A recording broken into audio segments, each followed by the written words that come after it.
Hello, this is Jim Hendricks, and thank you for watching this video about the Netherlands and Belgian TET.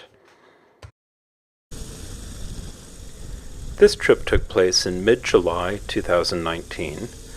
My friend was riding his new KTM 790 Adventure, and I was riding my KTM 1090R. We both had Kriega rear luggage.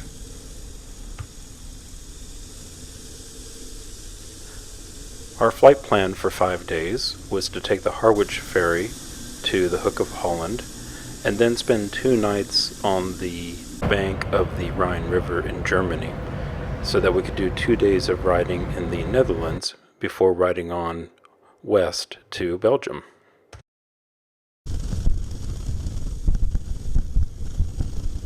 Our first day of riding the TET in the Netherlands was really exciting because we went down a lot of canal towpaths, but we also encountered a lot of sand, and we were kind of expecting this, but we had fairly large adventure bikes with luggage, and they were somewhat difficult to handle.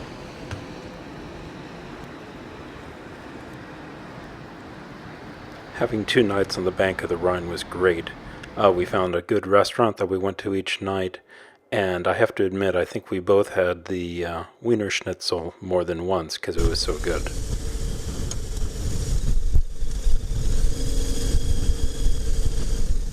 After 2 nights, it was time to cross the Rhine and continue the Netherlands TET farther west.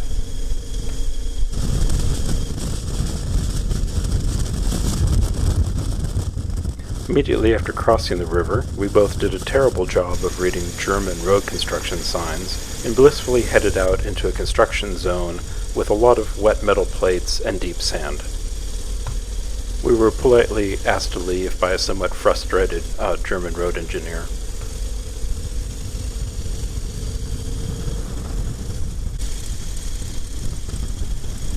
We soon found ourselves on some delightful Netherlands farm roads and tracks, and we visited the World War II glider memorial.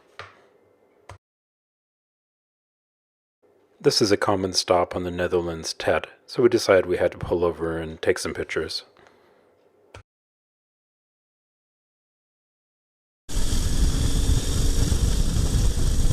We then encountered some nice Netherlands forest roads.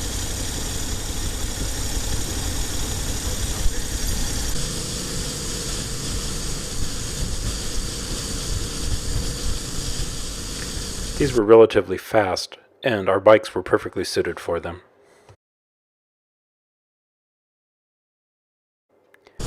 We were also lucky with the weather, and we didn't have a drop of rain for the entire 5 days.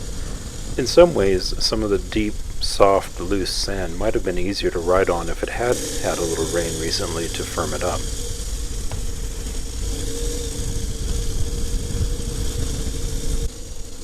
The point of this video is to share some examples of what type of trail conditions and track conditions you'll have on the Netherlands and Belgian TET, and also to make some comments about how we might do this trip differently the next time we go. Neither of us have extensive off-road riding experience, so we chose these 2 sections of the TET because they were reputed to be easier for new riders and also easier for large bikes. On some sections of the Netherlands TET, we found sections of sand that were really difficult with our bikes. In particular, a motocross track that was very long and very deep sand, which with our bikes and our skill level, we pretty much had to plow through as opposed to riding on top of the sand. Our first night in Belgium was actually the best because our B&B was actually 2 separate cabins or cottages that we had, and it was really fun to cook our own dinner and have breakfast served to us. We'd definitely go back to this location. In Belgium, the riding conditions changed in that there was less sand and more forest and farm tracks that we really enjoyed. That said, our adventure bikes were nearly 5 feet wide with the panniers on the back, and as a result there were some parts of the TET that were just too narrow for us to get through or too overgrown for us to shove through with the bikes.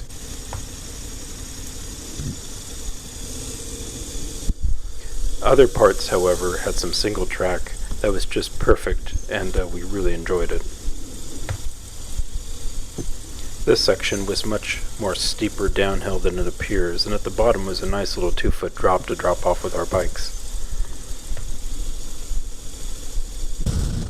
Also, compared to riding in the UK, we really enjoyed how empty the connecting roads were in Belgium. Lots of open space to ride in.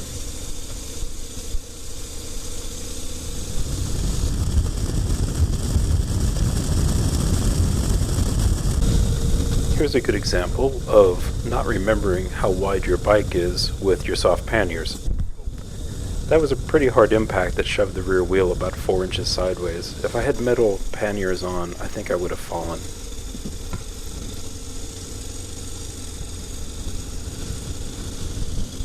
Overall, I'd say that we enjoyed the riding in Belgium more than the Netherlands, just because there was less sand and also more forest tracks and farm roads that we really enjoyed.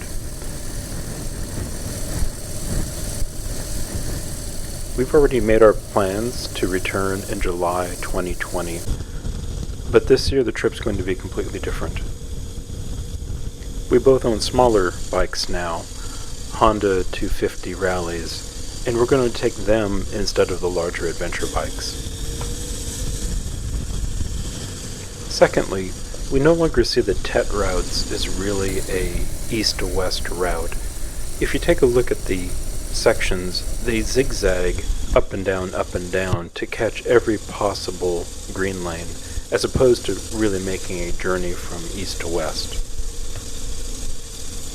I'm certain there are riders who can do all of Belgium in 2 days and ride every single section. For us, however, we were looking forward to just riding about 6 hours a day on the route, and kind of picking and choosing from the sections we want to do, because some of them were just too narrow or too overgrown to try to do.